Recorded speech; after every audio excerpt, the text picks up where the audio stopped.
Long before the Stalingrad airlift, the German Air Force conducted a successful aerial resupply mission. In January of 1942, the Red Army launched its winter offensive. This incorporated the encirclement of the German 16th Army's 2nd Corps. German forces inside the pocket consisted of about 100,000 German troops organized into 6 infantry divisions. The successful defense of Demyansk was achieved by using an air bridge that was a significant development in modern warfare. The pocket consisted 2 airfields capable of receiving transport aircraft.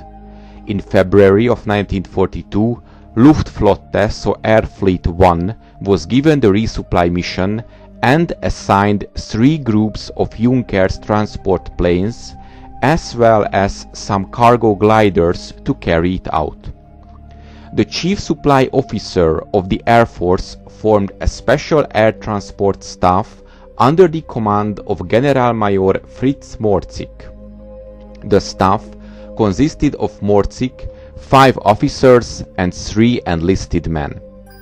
They, in cooperation with the responsible army agencies, carry out the supply operations in accordance with requests received from the encircled units. During operations to supply the Demyansk pocket, the transport aircraft flew in groups of 20 and 40 planes.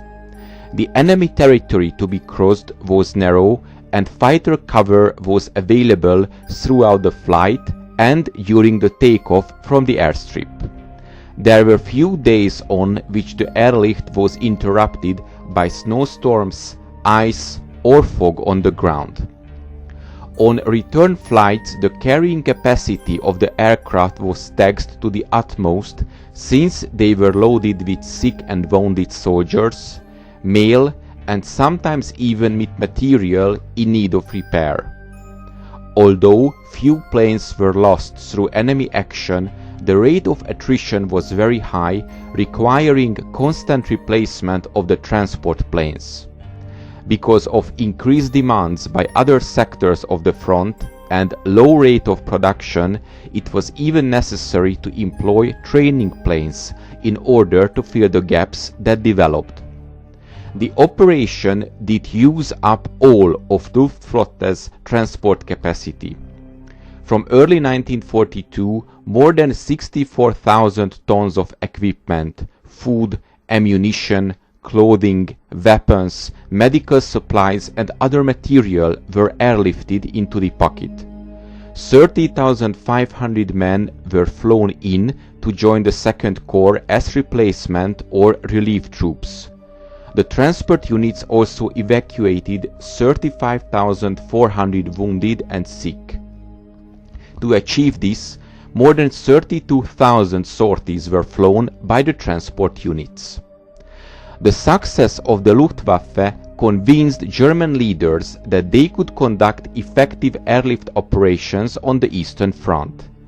Its success was a major contributor to the decision by the Army High Command to try the same tactic during the Battle of Stalingrad.